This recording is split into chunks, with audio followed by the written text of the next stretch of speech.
Bismillahirrahmanirrahim. Assalamualaikum warahmatullahi wabarakatuh. Dulur wong kulon, semua ulama di dunia sepakat Ahmadiyah adalah suatu kelompok di luar Islam.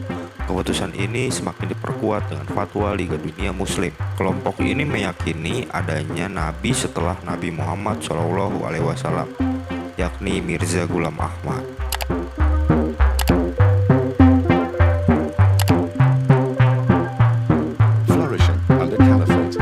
System of spiritual leadership established after the demise of the holy founder. Tapi sebelum lanjut, jangan lupa like, komen, dan share video ini.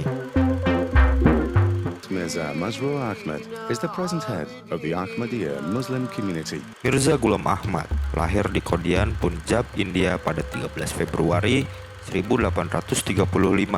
Dia mendakwakan diri sebagai Imam Mahdi dan juga Isa yang dijanjikan akan datang di antara umat Islam pada akhir zaman, yang tugas utamanya menghidupkan agama dan menegakkan syariat Islam.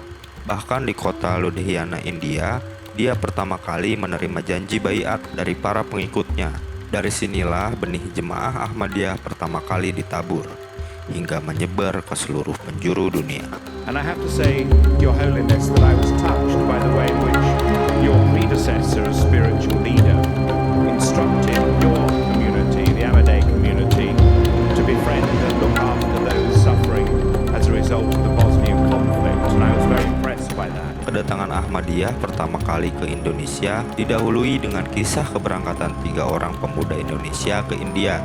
Ketiga pemuda itu adalah Abu Bakar Ayyub, Ahmad Nuruddin, dan Jaini Dahlan. Ketiganya berasal dari Sumatera Barat, Padang Panjang. Abu Bakar Ayyub dan Ahmad Nuruddin merupakan lulusan Sumatera Tawalib, sedangkan Jaini Dahlan merupakan lulusan Madrasah Darul Nabwah. Ketiga pemuda Indonesia itu secara bersamaan bertemu Maulana Muhammad Ali, pemimpin Ahmadiyah Lahore pada bulan Juli 1923. Dan dari sinilah pertama kalinya mereka mengenal Ahmadiyah, yang selanjutnya mengubah perjalanan hidup mereka.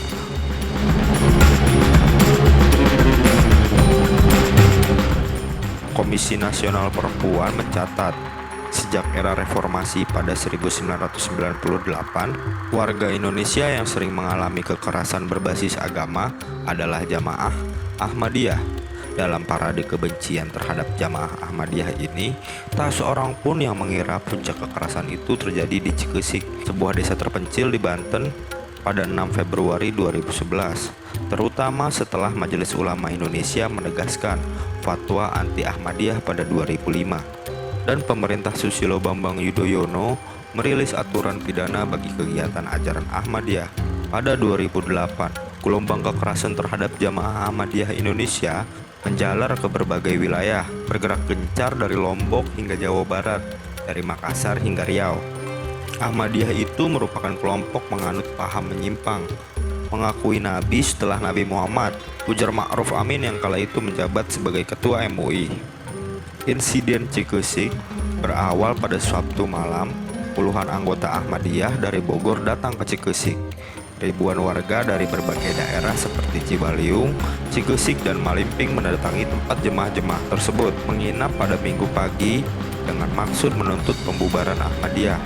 Warga setempat mulai menyerang jemaah Ahmadiyah sekitar pukul 10 waktu Indonesia Barat. Satu mobil dibakar, lainnya dilempar ke dalam jurang, dan satu rumah dirusak.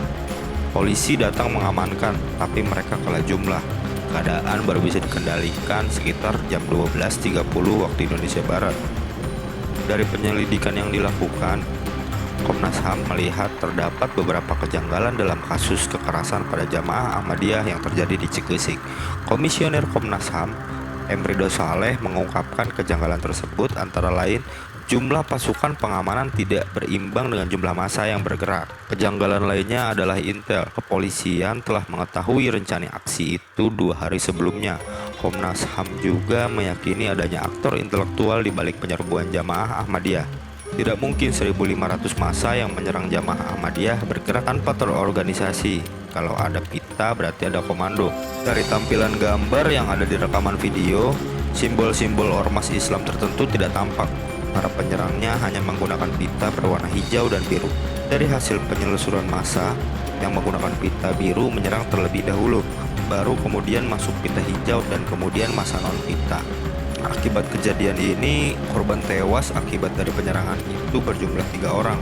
Polisi telah mengidentifikasi 3 korban tewas, antara lain Roni Mulyadi dan Tarno. Setelah diperiksa, Roni ternyata warga Jakarta, sementara 2 lainnya adalah warga Bekasi. Seluruh korban adalah anggota Ahmadiyah. Sebuah rumah milik Suparman rusak parah. Seluruh isi rumah diobrak-abrik. Bahkan massa membakar sejumlah kendaraan berupa 2 unit mobil Toyota Innova, mobil Avivi Silver, serta 2 unit sepeda motor.